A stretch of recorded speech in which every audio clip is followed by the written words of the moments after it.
Salve, salve, sejam bem-vindos à Semana da PAN. Eu sou Felipe Moura Brasil e apresento aqui um resumo dinâmico de tudo que foi destaque em nossa programação. Na terça-feira, a Polícia Federal deflagrou a 69ª fase da Lava Jato, que apura pagamentos da Oi para empresas de Lulinha. Ao lado de Augusto Nunes e José Maria Trindade, comentei em Os Pingos nos Is os desdobramentos da Operação Mapa da Mina. Uma nova fase da Operação Lava Jato, deflagrada na manhã desta terça-feira, teve como um dos alvos Fábio Luiz, filho do ex-presidiário Lula.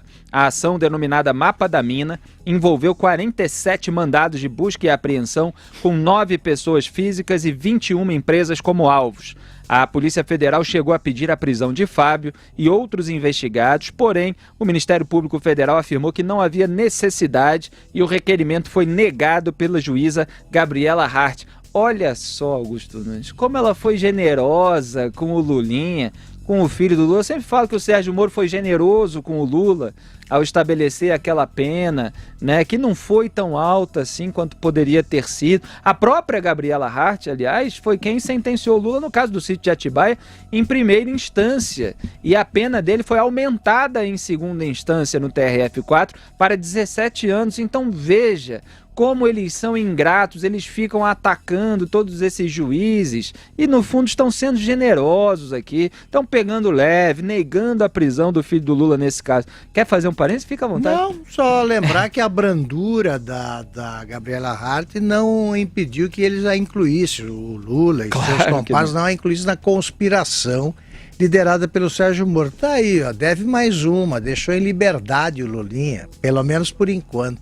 É isso aí, a juíza Gabriela Hart considerou o longo tempo decorrido desde a representação inicial. A primeira peça do MPF, é bom lembrar, foi protocolada em junho de 2018, e a ciência dos alvos sobre a investigação. A suspeita é a de que empresas do grupo Game Corp Go, controladas por Fábio e outros investigados, Fábio é o Lulinha, tá? Receberam repasses do grupo Oi Telemar, que em troca teria sido beneficiado pelo governo do PT. Os pagamentos, que somam 132 milhões de reais de 2004 a 2016, teriam sido usados na compra do sítio de Atibaia. O MPF aponta que Jonas Suassuna e Fernando Bittar adquiriram a propriedade usando parte de recursos injustificados das empresas que administravam em conjunto com Fábio Lulinha. Calil Bittar, irmão de Fernando Bittar, também é alvo das investigações. Em coletiva, o Ministério Público explicou como funcionava o esquema. E aqui em Os Pingos nos Is, a gente sempre traz a fonte primária, sempre tem o vídeo para enriquecer a informação e a análise. Então solta ele aí, Robson. A origem dos recursos que foram empregados para a aquisição do sítio de Atibaia, que mais tarde beneficiou o ex-presidente Lula, ocorreram em duas frentes. Por parte de Jonas Suassuna, o dinheiro que ele empregou para a aquisição do sítio veio de duas empresas também, a PJA Empreendimentos e a Gol Discos. Por parte de Fernando Bittar, ao seu turno, os recursos também foram... houve um repasse de recursos por parte das empresas G4, Game Corp, Editora Gol e Cosquim, que entre 2005 e 2011, quando justamente esse e-mail foi enviado, a Game Corp recebia cerca de 90% a 98% dos recursos da Oi Telemar. Ora, se 90% a 98% dos recursos que a empresa recebia deveriam ser expurgados do resultado porque se tratavam de uma verba política, qual seria a prestação efetiva de serviços da empresa? É algo que pretendemos responder com os materiais das buscas e apreensões. Muito bem, tá aí um trecho da coletiva a respeito dessa operação e ainda tem mais um trechinho. É o seguinte: os procuradores do Ministério Público também falam sobre a atuação de José Dirceu nesse processo. Então solta aí, Robson. Chama atenção ainda que nesse período, José Dirceu participou ativamente das interlocuções com o Grupo Oi. Inclusive, em 15 de dezembro, Otávio Azezelo se reuniu com José Dirceu e um conselheiro da Anatel para tratar de questões atinentes a essa fusão. Além disso, José Dirceu atuou por tráfico de influência para permitir a aquisição da Oi do grupo em Portugal, chamado Portugal Telecom. Muito bem, está aí trecho da coletiva a respeito da operação de hoje. Esse caso, obviamente, é bastante complexo porque envolve fusão de empresas, recursos, é complicado o mercado das telecomunicações. Então eu vou lembrar aqui, Augusto Nunes, se me permite, é um resumo breve, que eu publiquei na Veja em 28 de fevereiro de 2015, a respeito do Lulinha. Era uma postagem cujo título pode ser encontrado aí, se vocês derem um Google, A Elite Vermelha. Então eu resumi a história que está sendo, pelo visto, confirmada na operação de hoje. Era uma vez Lulinha. Fábio Luiz Lula da Silva era, nas palavras de Jair Bolsonaro, limpador de estrume de elefante no zoológico de São Paulo. Até os 28 anos, ganhava R$600, mas a maré mudou.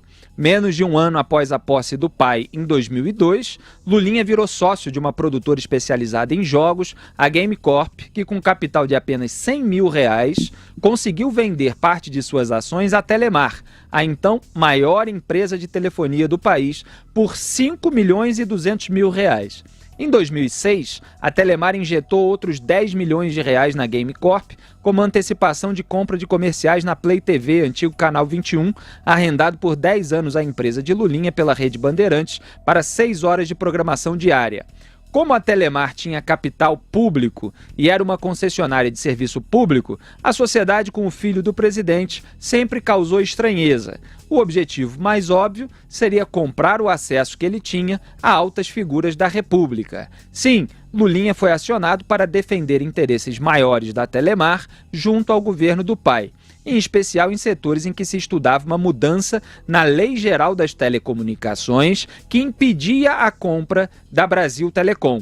No fim de 2008, veio a coincidência, entre aspas. A lei foi alterada por decreto de Lula e a Telemar formou com a Brasil Telecom um império de telecomunicações. Lulinha está rico. Esse foi o meu resumo da ascensão meteórica de Lulinha e tudo isso que a gente denuncia há muitos anos, porque tem gente em rede social que chegou agora no debate público, não tem a menor ideia de tudo que a gente passou durante os governos do PT, né, Augusto? Está sendo investigado e um grande amontoado de provas coletado para confirmar tudo isso. Então, o retrato da realidade não autorizado que você fez é exemplar, é isso aí. É preciso lembrar, né, a todo momento o que acabou de acontecer, porque as bandalheiras são tantas que a fila anda e as pessoas acabam não lembrando, né? A memória não arquiva tanta roubalheira e você acaba esquecendo direito por que ele foi chamado de era o Ronaldinho da informática, né? O Ronaldo da informática, o filho do Lula, que virou da noite para o dia, com alguns milhões ali repassados sem interesse, né? Como a gente imagina, repassados sem maiores interesses por gente que só tinha interesse do governo. Ele sai do zoológico, né? Onde fazia o que o Felipe já contou que fazia, e vira aí empresário. É claro que um dia isso começaria a ser devassado, e está sendo. A Lava Jato, de novo, né? Ela continua e o que não falta é alvo. E agora vão dizer, claro, persegue além do pai a família. Quem é que não sabe das tramóias e maracutaias do Lulinha, desse Fernando Bittar, que não tem só no seu prontuário o sítio de Atibaia, e do Jonas Suassuna, que foi descrito num livro publicado recentemente, que mostra que esse cara fazia invocando o nome do Lula para trambiques aí de quinta categoria, porém milionários ou bilionários. A história é essa, um dia a verdade viria.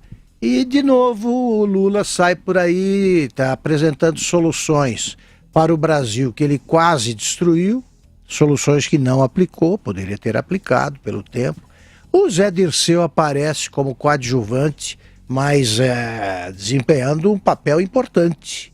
Ele nunca é o ator principal, mas ele sempre faz parte de filme vagabundo, né?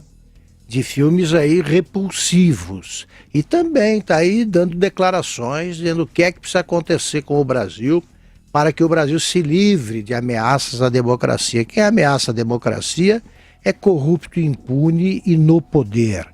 Quem ameaça a democracia é governo que institucionaliza a corrupção impune. Foi o que eles fizeram. E aí essa coisa anda, não é preso agora, mas se comprovada a culpa, e culpa existe, será. José Maria Trindade. Pois é, olha, esta operação da Lava Jato mostra que todo esse processo ainda está vivo, está atuante e é evidente, é bom lembrar que deixou filhos em vários estados. Rio de Janeiro, Minas Gerais, no Mato Grosso, aqui no Distrito Federal, ou seja, a Lava Jato provocou o aparecimento de juízes e procuradores que levaram a sério este novo momento do Brasil, né, de passar o Brasil a limpo, de combater a corrupção. É de hoje, esse processo, essa operação Lava Jato. Houve ali o pedido de prisão do filho do ex-presidente Lula, o Lulinho, o Ronaldinho, como disse o Augusto, né? Ronaldinho da informática e dos investimentos, mas é um processo antigo. E talvez por isso que a juíza Gabriela Hart não decretou a prisão como queria o Ministério Público. É evidente que durante esse tempo todo, durante esta investigação, ele já fez o que deveria fazer, né? Ou seja, ficar quieto, porque se tivesse arrasado provas ou mesmo tentado ameaçar testemunhas, já haveria o pedido de prisão preventiva. O ministro Luiz Fux demonstrou claramente de que essa história de prisão depois do transitado em julgado, existem exceções, ou seja, o alargamento da prisão preventiva. É o caso de destruir provas, tentar corromper testemunhas, qualquer situação nesse sentido. Eu duvido que o Lulinha não tenha tentado esconder patrimônio, eu duvido que ele não tenha tentado esconder provas contra ele, porque o processo já é antigo e já estava em andamento. Naquele depoimento que o ex-presidente Lula prestou aí no aeroporto de São Paulo, naquela condução coercitiva, em que ele disse que se considerava quase preso, se achando um absurdo estar preso, depois a gente viu que não era absurdo, logo depois ele foi preso, né, depois de condenado. Veja como a justiça foi bom, não decretou a prisão antecipada do ex-presidente Lula. Então lá, o Lula teve que explicar essas relações e já havia esta investigação. Olha, gente, não vamos ser inocentes. Ninguém fica rico do dia para a noite assim.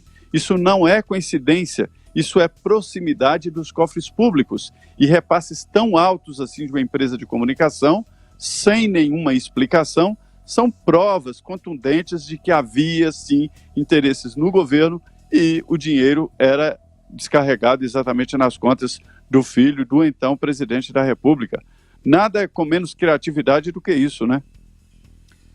Pois é, Zé Maria, você falou aí em caso de obstrução, ocultação, e tem uma notícia aqui de que nessa entrevista coletiva concedida pela Lava Jato sobre a Operação Mapa da Mina, que investiga, repito, os repasses suspeitos do Grupo Oi Telemar para empresas do Grupo Game Corp Gold e Lulinha, o delegado Dante Pegoraro Lemos diz que houve tentativas de obstruir as investigações. Segundo Lemos, são investigadas condutas de embaraço às investigações da 24ª fase da Lava Jato. Ele também falou em atos de ocultação e destruição de provas. Após a ação da PF, o presidente da Oi anunciou que vai sair do cargo. O presidente da Oi, Eurico Teles, informou nesta terça-feira que vai deixar o cargo. O anúncio ocorreu no mesmo dia em que a companhia foi alvo da nova fase da Lava Jato, que investiga repasses de empresas de telefonia a um dos filhos do ex-presidente Lula, entre elas a Oi. Teles fica no cargo até o dia 30 de janeiro do ano que vem. O Grupo Oi passa por um processo de recuperação judicial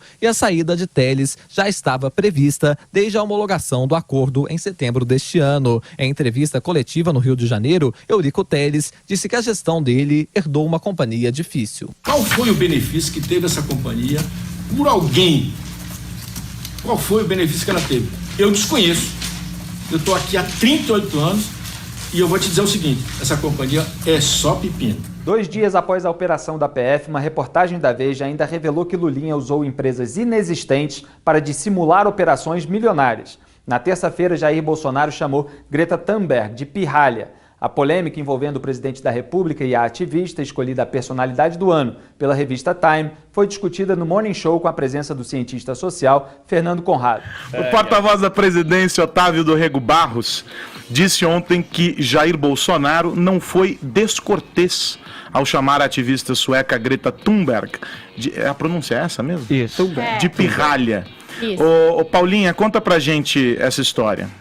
Desde o começo, né? Vamos recapitular, do início... então, desde o que falou o presidente Jair Bolsonaro, que estava ali sendo questionado por jornalistas, se estava preocupado com a morte daqueles 2 indígenas da etnia Guajajara em um atentado que aconteceu no Maranhão, no final de semana. E aí ele, para responder a isso, quase invocou a Tabata, mas depois percebeu que era a Greta e resolveu falar assim: a Greta já falou que os índios morreram porque estavam defendendo a Amazônia. É impressionante a imprensa dar espaço para uma pirralha dessa aí.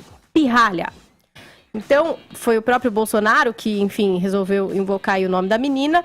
E aí, o que é que aconteceu, Aros? As pessoas começaram a repercutir, claro, que essa declaração. A Greta realmente tinha feito um post lá nas redes sociais dela, quando da morte dos índios. Então ela publicou um vídeo que trazia até umas imagens meio gráficas a respeito, e ela tinha escrito assim, ó: indígenas estão sendo mortos por tentar proteger a floresta do desmatamento ilegal. De novo e de novo, é uma vergonha que o mundo permaneça calado sobre isso. Então talvez Bolsonaro tenha visto, né, essa colocação, resolveu levantar o nome dela, e aí aconteceu isso daí. Não é a primeira vez que a Greta faz isso. Pega um lance aí de crítica, né, pirralha seria a palavra, e coloca como descrição dela no perfil das redes sociais. Na bio. Na bio. Então ela foi lá e colocou um pirralha na bio. Ela já fez isso com o Trump. Porque quando a gente começou a falar da Greta aqui, inclusive no Morning Show, foi exatamente quando ela fez aquele discurso na ONU, que ela estava com aquela força ali, muita gente criticou, outras pessoas acharam ela uma jovem super engajada. A gente tem até o videozinho aqui para lembrar, para vocês lembrarem da imagem da Greta. Era um discurso forte mesmo, em que ela se dirigia a essa geração que está no comando de uma forma muito firme, tipo, vocês querem que a gente ainda tenha esperança, olha, a humanidade está à beira da extinção, né? Ela falava. Então tinha ali esse vídeo viralizou, muita gente vai compactou, acabar. achou ela uma figura incrível, e muita gente também, enfim, a criticou. E na época o Trump, o que ele usou de ironia para falar sobre o comentário da Greta? Ele falou assim: ela parece uma garota jovem e muito feliz que espera um futuro brilhante e maravilhoso, tão bonito de ver. E aí ela usou essa frase do Trump também na biografia dela para se descrever por um tempo. Ela colocou lá, uma jovem muito feliz que espera um futuro. Então, assim, ela já tinha usado disso, não é uma novidade. E aí, logo depois dessa declaração, teve o porta-voz da presidência, Otávio do Rego Barros, afirmando que de forma nenhuma o presidente foi descortês ao chamar a Greta de pirralha. Então, de acordo com ele, onde o presidente foi descortês ou inadequado com a Greta? Pirralha é uma criança ou pessoa de pequena estatura. Do ponto de vista gramatical, ele não foi descortês. E aí teve uma hora que as pessoas falaram: não, calma, mas ele já chamou algum ministro de pirralha e tal? E aí o porta-voz respondeu: o presidente me chamou de pirralha. Então, aparentemente, pirralho é uma coisa assim do vocabulário do Bolsonaro, não sei. Na minha terra a gente chama pessoas de pirralho. Uma criança qualquer. Uma criança. Eu queria retificar a frase do Donald Trump. Ela não tem um futuro promissor, ela tem um presente extraordinário. Ela mora na Suécia, ela é bem alimentada, ela vive num mundo que tem um dos maiores índices de IDH da história da humanidade. Dos maiores não, o maior. Menos guerra, menos fome, menos pobreza, enfim. A Greta é uma pirralha. Uma pirralha no sentido de ser uma pequena criança, e uma criança qualquer que é de alguma forma explorada, tanto pelos pais, que são ativistas de esquerda, e por uma mídia que promove uma espécie de ecoturismo, ecoterrorismo. Pelo amor de Deus, não estou dizendo que a ecologia não seja um tema importante, mas é explorada sobretudo pelos seus pais, que são ativistas de extrema esquerda, que exploram a menina que sofre de autismo e de uma obsessão por algum tema que ela não entende muito bem. Ela disse recentemente, volto a dizer, que a humanidade estava à beira da extinção. que as autoridades estavam promovendo um cataclisma mundial. Se isso não for exagero caricato de uma pirralha que é obsessiva, eu não sei mais o que é. Ela proíbe os próprios pais de viajarem de avião para não liberarem dióxido de carbono. Mata a aula durante 2 semanas porque não quer poluir o ambiente. Se isso não for a atitude de uma pirralha mimada... todas as sextas, Adriles. Ai, pelo amor de Deus. Nunca na história mundial, vou dizer de novo, houve um padrão de qualidade de vida tão alto quanto o que existe hoje. Isso está no próprio livro do Harari, que é um manifestante de esquerda, também progressista, todo bacaninho. Há menos fome, menos miséria, menos guerras em termos absolutos e relativos, graças às melhorias implantadas pelo capitalismo, a quem a Greta culpa pelo derretimento das calotas polares. O próprio ecoterrorismo é um business capitalista. Senti agora aquela novela. Pessoas, por exemplo, como o Al Gore, que fez um filme que metade das previsões dele não se concretizaram nos últimos 20 anos, ganha grana, exatamente, capital, com a exploração desse ecoterrorismo. A Greta, como eu já disse aqui, é uma menina autista. Ela dá voz ao movimento e não pode, pelo fato de ser uma criança que é utilizada como símbolo de inocência, ingenuidade e pureza, sofrer nenhum tipo de represália. Ou seja, ela é explorada exatamente por ser uma pirralha. Ela fala, por exemplo, dos índios em luta pela preservação da natureza, mas eu gostaria de saber o que ela sabe efetivamente sobre os índios no Brasil. Ela nada fala, por exemplo, sobre a ânsia dos próprios índios e quererem mais civilização, nada fala sobre a depressão que acomete inúmeros indígenas, sobre a depressão e o alcoolismo dos índios, sobre casos de corrupção na FUNAI, que o índio, ela percebe, com essa narrativa da educação que ela teve, que o índio é um bom selvagem, de certa forma, russoniano em essência. Nada sabe, parece, sobre uma esquerda fanática em jogar o índio num clima idílico, anticivilizatório, de haver um Estado no Brasil que cria um Estado à parte, porque ele acha que aquilo é um Estado de natureza. Fala dos Estados Unidos, deixa eu só concluir, fala dos Estados Unidos, mas nunca cita a China, que é o país que mais polui hoje no mundo, porque não serve exatamente a narrativa que ela é adestrada a dizer. Terminando, Greta é uma menina privilegiada, uma pirralha, tratada como um prodígio, vítima de uma educação que cria ressentimento, raiva e ódio em crianças.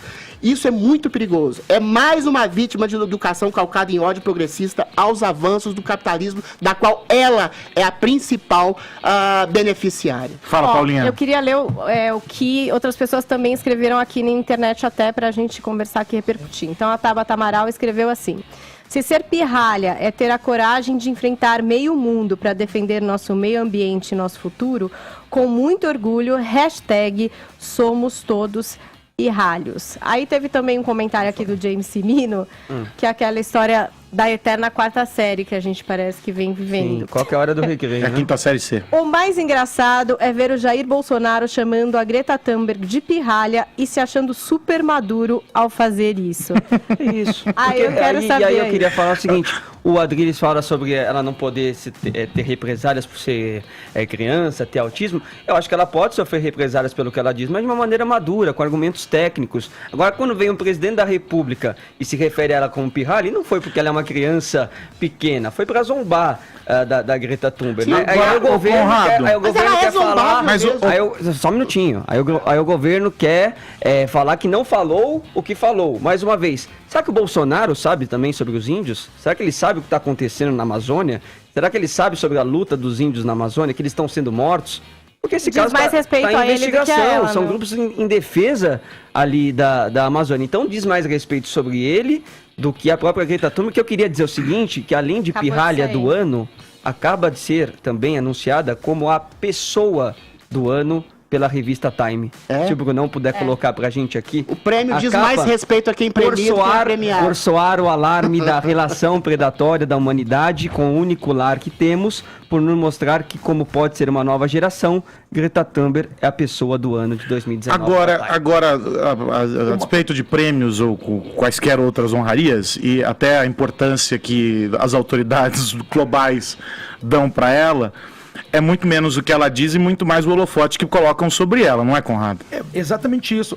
Eu tenho 40 anos e a gente viveu a criação da Eco 92, não sei a idade dos ouvintes aí, e lá na Eco 92 tinha uma Greta Thunberg também lá, que era a Sigourney Suzuki, que falou a mesma coisa, o mundo vai acabar, os peixes estão com câncer, vai ser uma coisa... Os peixes o quê? Estão com câncer, porque ela morava no Canadá e pescava com o filho, com o pai dela e dizia que os peixes... É verdade, tem um vídeo dela na internet, os peixes estavam com câncer. Eu falei, eu ouvi errado. Verdade verdadeira, tem um vídeo dela pra assistirem. Agora, o ponto que a gente tem que pensar principal aqui são duas coisas. Primeiro delas é, como o Vini falou, da gente procurar os dados reais da humanidade e depois entender essa parte sociológica de criação do que é ser pirralho ou não. Do ponto de vista... Se a gente for... Aí que tá.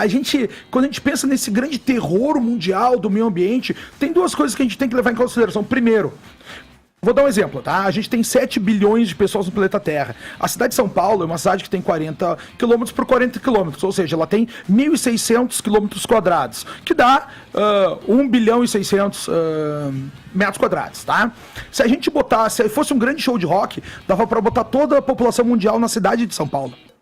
Então, olha, no metrô, às vezes parece que tá todo mundo lá. Cara, se for no metrô... Vai nascer às 6 horas da tarde. Se for no metrô, dá pra botar em metade da cidade de São Paulo. Porque o cálculo é 9:1 em termos de metro quadrado. O que eu quero trazer pra vocês de informação também aqui é, se toda vez que nós discutirmos sobre o meio ambiente, a gente tem que pensar de uma forma. Pra gente proteger o que a gente tem hoje, o que a gente ainda não tocou, nós temos que super aproveitar a área que a gente tem.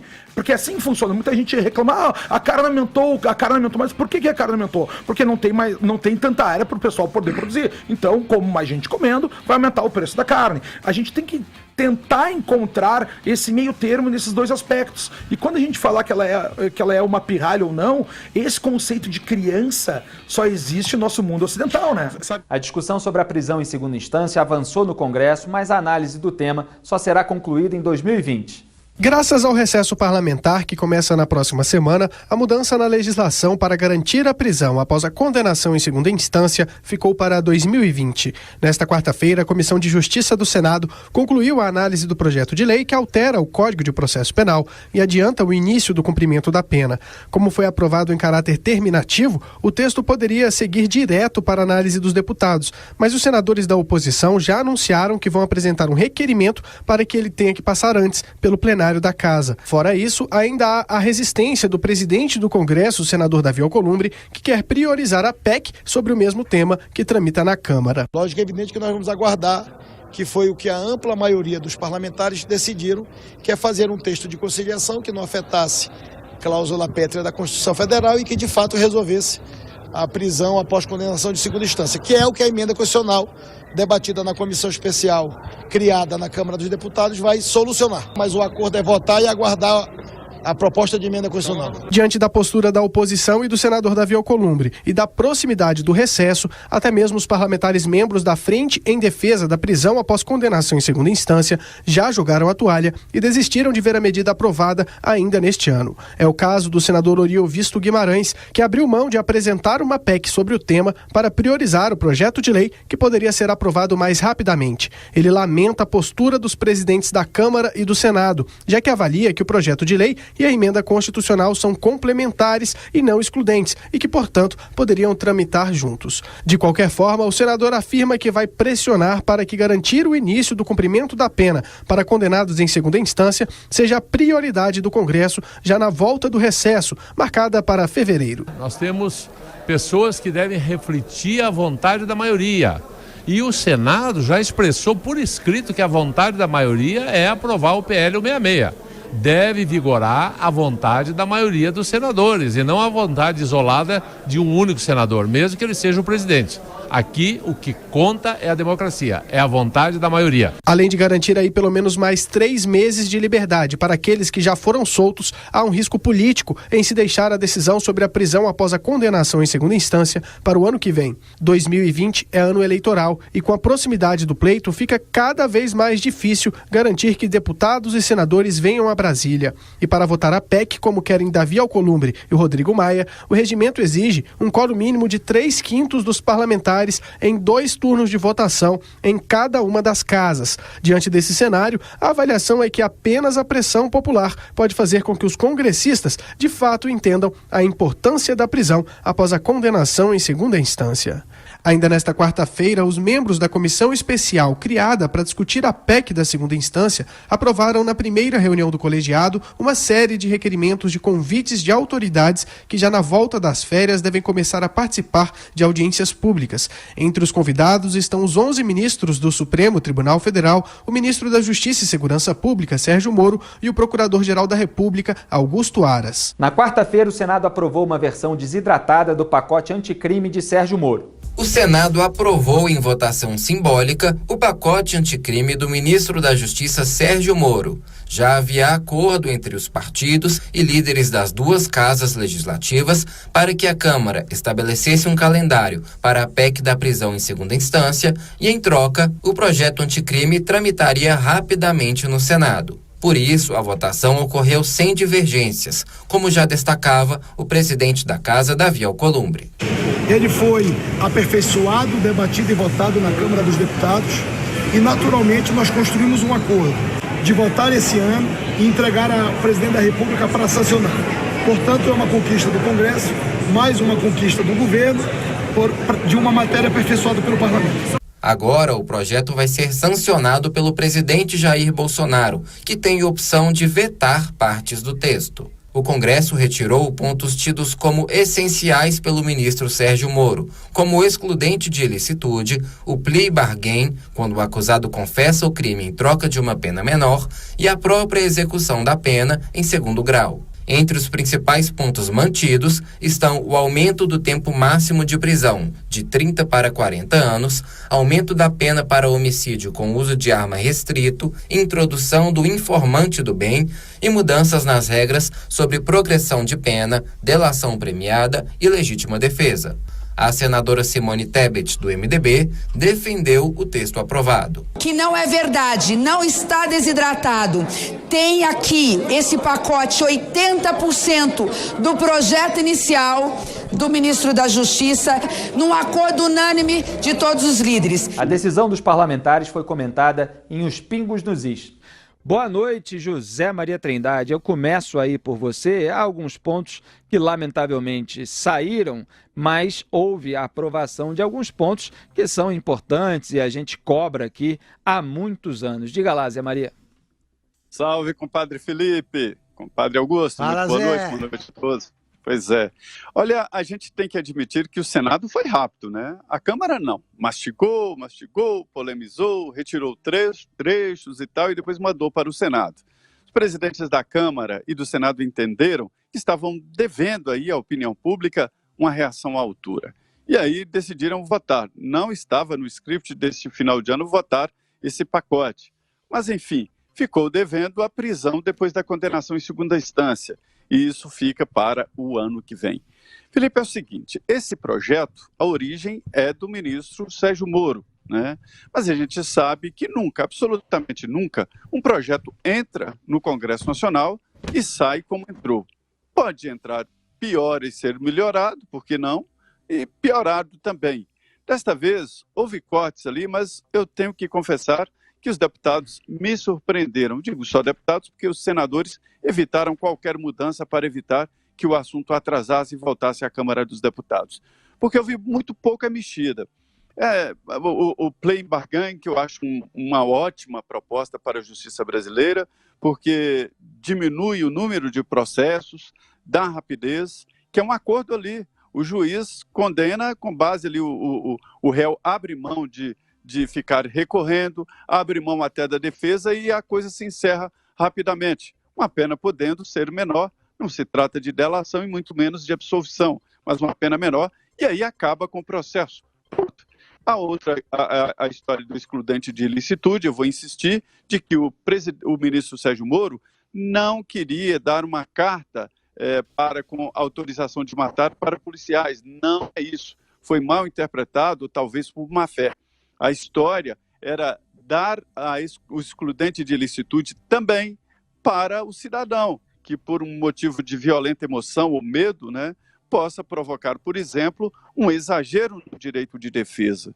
E aí o juiz poderia ou reduzir a pena ou até inocentá-lo, né? E isso ficaria a cargo do juiz. Então, esta é a radiografia.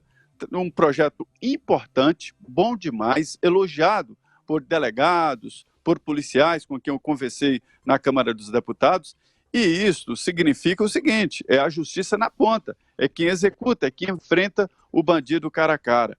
Esse projeto traz, por exemplo, a importante missão da justiça de controlar os presídios. É isso mesmo, a possibilidade de desarticular o crime organizado, facilidade de retirada de bens, isolamento de chefe de facção e, principalmente, tratar de forma diferente o criminoso profissional. É esse que aterroriza, esse que vai para a cadeia, faz escola lá, recebe mais aulas, dá aulas também e volta pior para a sociedade. Então, o projeto é bom. A última notícia é de que o presidente Jair Bolsonaro, é óbvio, né, garante a sanção do projeto. E poderá ter alguns vetos que a gente imagina que seja, por exemplo, esse aumento do tempo máximo de cadeia de 30 para 40 anos. Alguns pontos. 3 sugestões estão na mesa do presidente para ele decidir. Bom, é claro que o ideal seria aprovar todas as medidas, mas de fato houve avanços. E é preciso recordar que nas primeiras tratativas, aí no começo do ano, o cenário era ainda mais sombrio, porque o Congresso se recusava, aparentemente, a aprovar qualquer proposta que viesse do Sérgio Moro. A hostilidade era total e o presidente da Câmara chegou a qualificar o Sérgio Moro de funcionário do presidente Bolsonaro. Isso mostra a contemplação do passado, mostra que as coisas melhoraram, embora, repito, não tenha chegado ao ponto ideal. Mas eu registro, aí o Felipe já na apresentação destacou essas questões, eu acho que entre os avanços devem ser destacados esse aumento do limite máximo da pena, né? 30 anos, de 30 para 40, agora faço a ressalva. Precisa dar um jeito nessa história de progressão da pena, porque 30 anos ninguém cumpriu, né? Ninguém chega lá. A gente compara com o regime carcerário americano, ele não tem conversa. Se ele é condenado à prisão perpétua, por exemplo, e lá vai ficar. Lá vai ficar. E eles têm até, fazem avaliações de tempos em tempos, mas são raríssimos os casos em que o sujeito é considerado recuperado para a sociedade, para a vida social, nessas avaliações. Eles sabem que estão próximos da liberdade e voltam para a cadeia. Todos merecidamente. Então, no caso do Brasil, 40 anos então é para valer. Alguém tem que cumprir. Porque isso aí, o sujeito lê um livro, abate tantos dias da pena. O sujeito serve a comida lá nas celas, abate tantos da pena. Então não dá. Aí fica difícil. Até porque gente que não lê, como o Lula, fica dizendo que lê até romancista russo e cada catatal daqueles deve reduzir a pena razoavelmente. Mas volto aos avanços. O endurecimento do regime prisional aí de integrantes de organizações criminosas e do próprio tratamento dispensado a eles, esse endurecimento é muito bem-vindo. Eles têm de ser tratados como o que são, criminosos irrecuperáveis. E as condenações, a prisão depois da condenação pelo Tribunal do Júri acho ótimo, por assassinato. Porque senão é melhor fechar a primeira instância, já que os juízes não podem decidir nada. Então houve avanços, claro. O Sérgio Moro sabe que não é o ideal. Ele habilmente tentar pressionar, negociar no Senado algumas mudanças para que o projeto não voltasse para a Câmara, que tudo que volta para a Câmara só pode ficar pior. E então, foi o que foi alcançado o possível. Espero que esses avanços continuem e que logo cheguemos à ressurreição da possibilidade de começo de cumprimento da pena depois da condenação em segunda instância. É isso aí, a gente sabe muito bem que tem lá resistência negativa de certos parlamentares no Congresso Nacional que temem pelas suas situações judiciais e pelas situações judiciais dos seus companheiros, portanto sempre tratam de desidratar ou de até inverter determinados pontos, desidratar o pacote anticrime ou qualquer medida que venha a combater a criminalidade, inclusive do colarinho branco, ou até reverter alguns pontos contidos nesses pacotes, nessas medidas. Mas louve-se a aprovação desse aumento de 30 para 40 anos do tempo máximo de cumprimento de pena. Isso é o seguinte, no Brasil 30 anos é o máximo que o sujeito pode passar na cadeia. Então a gente fala aqui que o Sérgio Cabral, por exemplo, tem mais de 200 anos de pena acumulada, mas ele só vai ficar preso 30 anos. E sendo que desses 30 anos, dificilmente vai ficar os 30 em regime fechado. Então, aumentar esse prazo máximo, de fato, é uma medida importante. E também a previsão de prazos mais longos para a progressão de regime em crimes violentos. A gente viu o caso do Lula, por exemplo, que não é desse tipo de crime considerado violento, mas só para dar o exemplo daquilo que é mais familiar para aqueles que acompanham o debate político. O Lula ficou preso 1/6 da pena, né? Preso em regime fechado por 1/6 da pena pela qual ele foi, a pena a qual ele foi condenado. Né? E sendo que houve aquela reversão da jurisprudência no plenário do Supremo Tribunal Federal, vetando a prisão após condenação em segunda instância, então na verdade ele nem precisou esperar o cumprimento total desse 1/6 da pena, mas ele estava prestes a atingir 1/6 da pena quando acabou sendo solto. E com a progressão de regime com prazos mais longos em casos de crimes violentos, significa justamente que o sujeito que cometeu o crime violento, ele fica preso em regime fechado durante mais tempo antes de passar para o regime semiaberto, que era o caso do Lula. Ele iria passar para o regime semiaberto, mas não precisou, porque houve aquela decisão do STF, então ele foi completamente solto, vamos dizer assim, e responde agora ao processo em liberdade. O processo não para, há recursos aos tribunais superiores e quando o trânsito em julgado, o esgotamento dos recursos no STF tiver acontecido, aí sim ele iria para a cadeia. Vamos ver se realmente vai, tanto no caso do triplex do Guarujá, quanto do sítio de Atibaia. Mas é só para fazer analogia com o caso mais familiar de vocês, porque aumentou-se, portanto, o prazo para a progressão de regime em casos de crimes violentos, que não é o caso de recebimento de propina como no do Lula. O presidente Jair Bolsonaro sinalizou que pode vetar alguns pontos do pacote anticrime. Um dos possíveis vetos seria a introdução do juiz de garantias, responsável pela fase de investigação, como depoimentos, coleta de provas e medidas cautelares, diferente do magistrado que vai julgar o caso.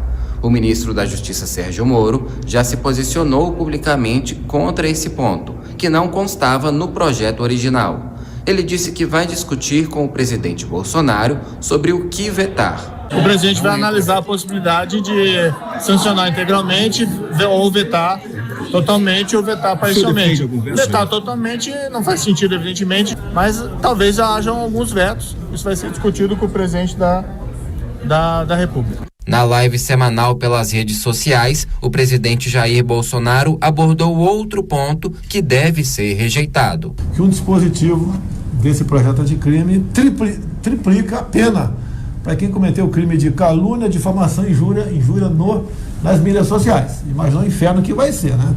Tá certo? Eu estou disposto a vetar isso aí. Os possíveis vetos foram analisados por José Maria Trindade e Rodrigo Constantino no Jornal da Manhã. Olha, o juiz de garantia não é uma invenção brasileira, mas a dificuldade de implementação é mesmo de orçamento, né?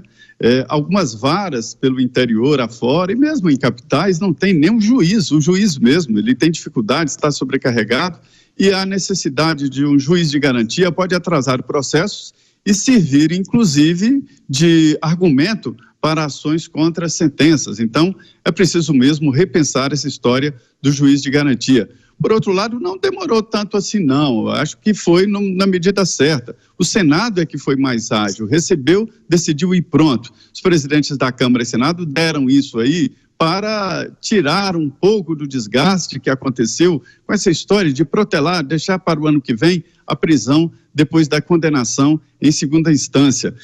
Existem outros pontos questionáveis aí nesse pacote, mas de uma maneira geral ficou muito bem. Os pontos retirados estão sendo colocados pelo governo em outros projetos que estão em debate no Congresso Nacional. O resultado foi bom. O principal, ataca o crime organizado. Exatamente, é um projeto bom, passou, segundo a própria senadora Tebet, 80% daquilo que havia sido proposto pelo governo. Coisas importantes ficaram de fora, excludente de ilicitude, plea bargain. Existem outros mecanismos, outros instrumentos que o governo pode voltar com isso para debate. E quanto aos vetos, chamou a atenção ali o presidente preocupado demais, talvez, com crimes em redes sociais. Por que será? Alguns poderiam alegar que se trata de existência de um certo gabinete do ódio montado pelo próprio bolsonarismo. Durante a semana, Sérgio Moro falou em entrevista à Folha de São Paulo sobre o impacto da decisão do STF que derrubou a prisão após condenação em segunda instância. Na avaliação do ministro, a percepção dos brasileiros sobre a corrupção piorou após a mudança de entendimento do Supremo. A declaração de Moro foi discutida no programa 3 em 1. O ministro da Justiça e Segurança Pública, Sérgio Moro, disse em entrevista à Folha de São Paulo que a decisão do Supremo Tribunal Federal sobre prisão após condenação em segunda instância piorou a percepção dos brasileiros sobre o combate à corrupção por parte do governo.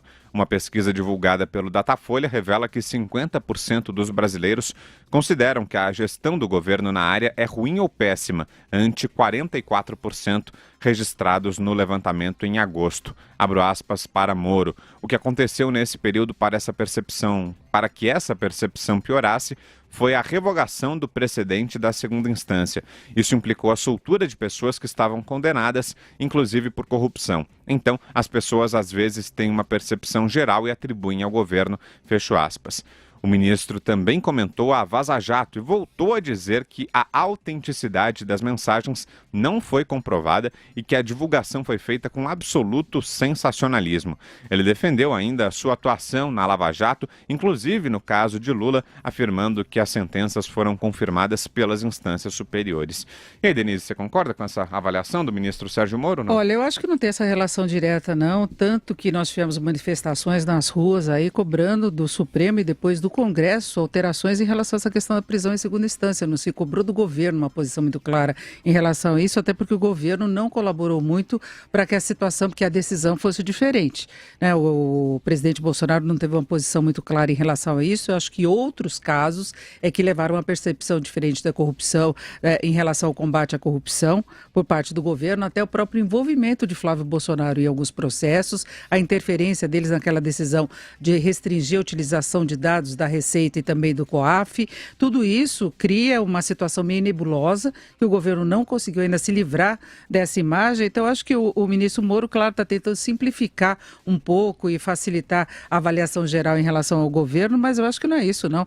Eu acho que a decisão em relação à prisão em segunda instância foi relacionada diretamente ao Supremo. Foi essa percepção da sociedade, tanto que se criticou muito o ministro Gilmar Mendes, outros que defenderam Dias Toffoli. Eu acho que ele está confundindo um pouquinho.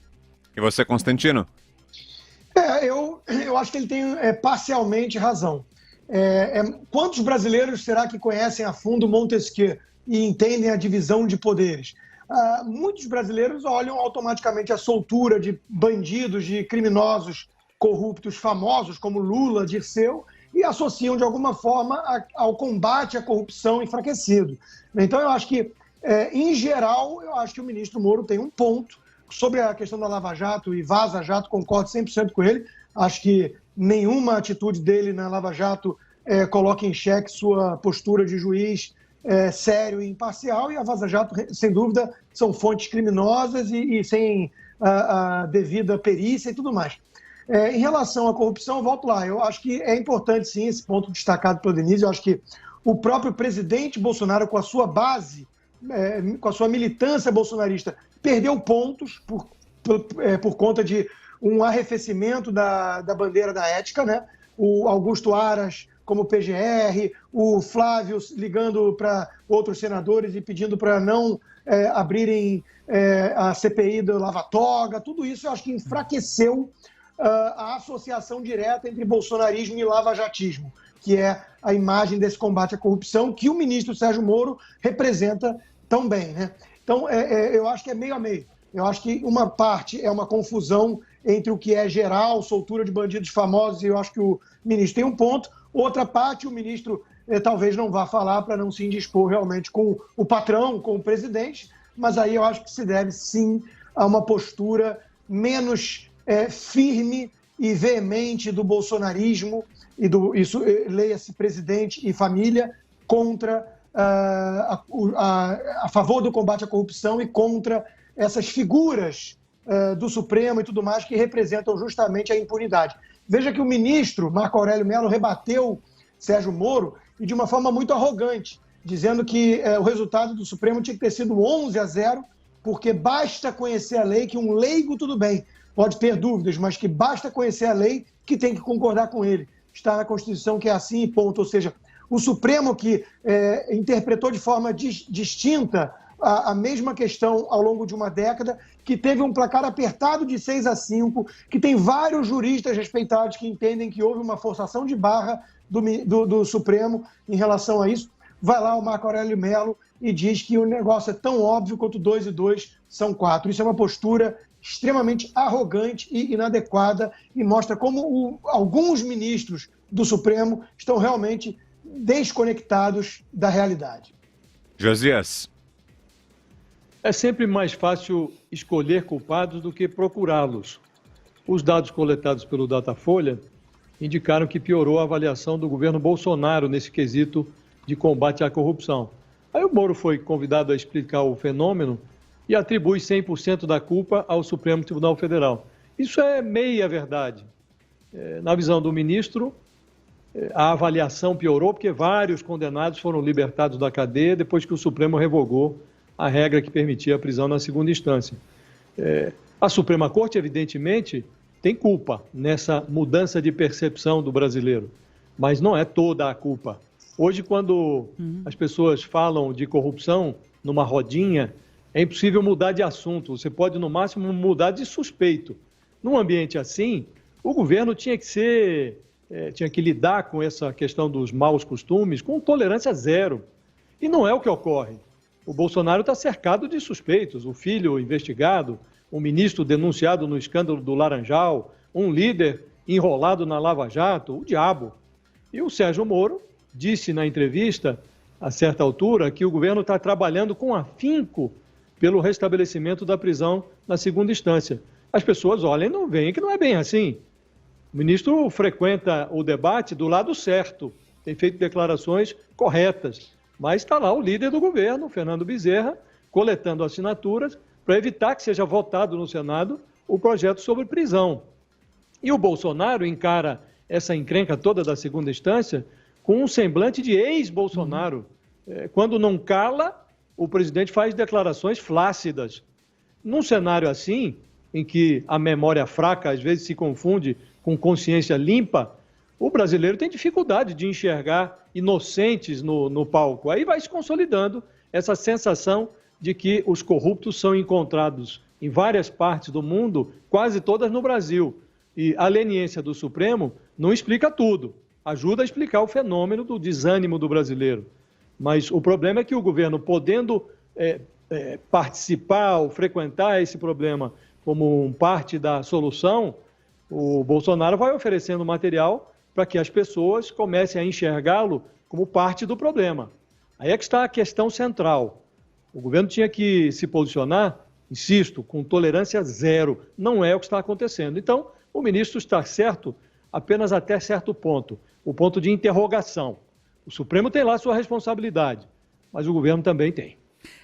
E vamos lembrar que em outras situações o presidente Bolsonaro também não teve uma posição muito clara, como na questão do pacote anticrime do próprio ministro Moro, que foi apresentou essa proposta, ele foi defender junto ao Congresso, o governo foi deixando meio de lado, colocando outras pautas como prioritárias, e nós tivemos vários embates aí, ou pelo menos um noticiário desfavorável do próprio relacionamento entre o ministro Sérgio Moro e o presidente Bolsonaro, e sabemos do quanto que a sociedade apoia o ministro Sérgio Moro. Nós tivemos uma pesquisa no começo dessa semana mostrando exatamente isso, que ele é mais popular que o presidente Bolsonaro. Então, qualquer situação de atrito entre os dois fica mais desfavorável para o presidente.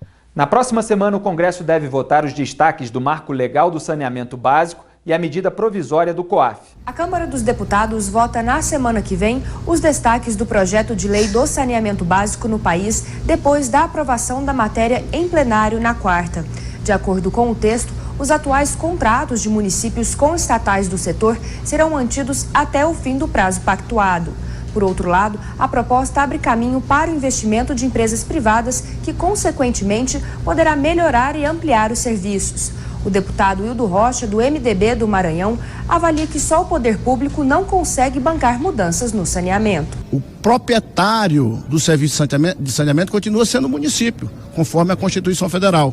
Ele vai permitir que empresas privadas possam atuar. Agora, quem vai ditar a forma, a meta, como deve ser feito esse tipo de serviço é o próprio município. Ao contrário de Hildo Rocha, parlamentares contrários à proposta ainda tentam alterar pontos do marco legal no saneamento. O deputado subtenente Luiz Gonzaga Ribeiro, do PDT de Minas Gerais, teme pela falta de concorrência no setor. Se nós enxergarmos o saneamento e água como negócio, as empresas privadas efetivamente só vão atuar onde gera lucro. Você tem um risco de sair de um monopólio público para o monopólio privado, e que, se não havendo concorrência, pode postergar por mais de 100 anos esta solução. O deputado subtenente Luiz Gonzaga Ribeiro, do PDT, considera que o debate é fundamental, mas não concorda com os principais itens da medida. O novo marco estabelece como meta o ano de 2033 para que 90% dos brasileiros tenham disponíveis coleta e tratamento de esgoto. A proposta aprovada altera também a Política Nacional de Resíduos Sólidos de 2010, prorrogando o prazo para o fim dos lixões. Depois da votação dos destaques na semana que vem, a proposta irá ao Senado. Além do marco do saneamento, o Congresso também deve definir a MP do COAF. O presidente do Senado, Davi Alcolumbre, confirmou nesta quinta-feira a votação da medida provisória, que estava prestes a caducar para a próxima terça-feira. Na quarta-feira, a Câmara já tinha aprovado a transferência do Conselho de Controle de Atividades Financeiras do Ministério da Economia para o Banco Central.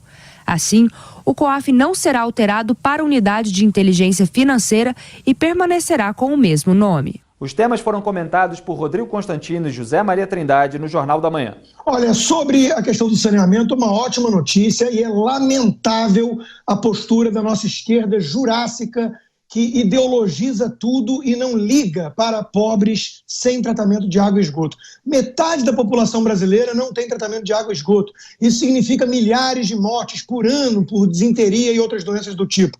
O modelo atual fracassou e o modelo atual é o Estado cuidando disso. Já existem empresas privadas em alguns lugares. Basta ver em Niterói o sucesso que a empresa conseguiu fazer em poucos anos, focando justamente no lucro, no pecaminoso lucro, segundo esses parlamentares de esquerda. É muito triste que realmente esse pessoal coloque ideologia acima de resultados concretos e por essa questão demonize trazer investimentos privados para um setor tão carente e um setor tão abandonado pelo Estado por incompetência e falta de condições e mecanismo de interesses perverso, né? A esquerda não liga se o pobre estiver no esgoto.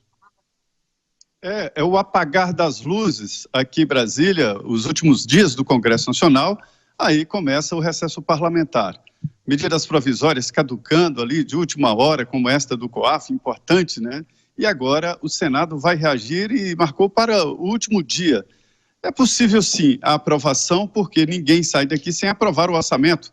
O orçamento é aquele fetiche nacional do Congresso, porque o deputado só pensa naquilo, né? Nos recursos públicos. Se marcar uma sessão do Orçamento da União para 25 de dezembro de madrugada, todos estarão na comissão mista. Deputados, senadores, lobistas, representantes de empresas, todo mundo de olho nessa bolada. O Orçamento da União é uma espécie de mapa do que será 2020 para os recursos públicos. Então, é possível que a medida provisória seja votada mesmo no apagar das luzes. Sobre esse marco, é importante dizer, e é um caminho longo, uma história longa, o Estado brasileiro, né, perdeu a capacidade de investimento, e isto é muito claro. É um trabalho construído a longo prazo, de incompetência, inchaço da máquina. Hoje, várias prefeituras, estados, está em Rio de Janeiro, Minas Gerais, pagam salário, aposentadoria e pronto, acabou o dinheiro. Isso é uma humilhação para o governador eleito para administrar uma folha de pagamento. Não precisava governador, bastava um programa de computador. Pronto, ele entrava lá, pagava salário, pagava aposentadoria, pronto. É preciso recuperar a capacidade de investimento do Estado como um todo, de municípios, de estados e de União. Agora, sobre esta concessão, isso é uma concessão, não é uma entrega para a iniciativa privada, e lembrando o seguinte, que essas concessões são regidas por contratos. Se os contratos são bem feitos, não há como fugir. As empresas privadas estarão cumprindo esse contrato assinado. Eu não faço parte do time que acha que tudo que é público é ruim e tudo que é privado é muito bom. Existem vários exemplos aí de administração privada que não servem bem à população. Essas empresas, elas não são públicas, elas são estatais e não são nossas, são deles. Os funcionários dessas empresas estatais recebem 19 salários, planos de saúde mirabolantes, que pagam remédio, pagam para a sogra, para o sogro, para parentes, com salários astronômicos. A empresa que cuida de águas daqui de Brasília tem salários aí pagos a funcionários de mais de R$100 mil. E quem paga isso é o que paga a conta. A conta de água sempre é muito cara. Então, é preciso desmistificar. O que mais me assustou nesse processo todo foi o seguinte: governadores do PT e de esquerda vieram aqui, negociaram, acharam o projeto muito bom. Aí depois, na votação no plenário da Câmara dos Deputados, petistas e deputados de esquerda fizeram um discurso contra, sabe por quê? Para ganhar votos desses funcionários das empresas que estão assustados com esta possibilidade de privatização e saída daquele conforto. Salário alto, aposentadoria integral, estabilidade no emprego e coisas que só tem algumas espécies que habitam por essas estatais que vieram, ninguém sabe exatamente de que planeta. A realidade é dura, mas é boa. Bem-vindos. Você acompanhou aqui a Semana da PAN com um resumo de tudo que foi destaque em nossa programação. Para mais informações, acesse jp.com.br. Um grande abraço e até semana que vem.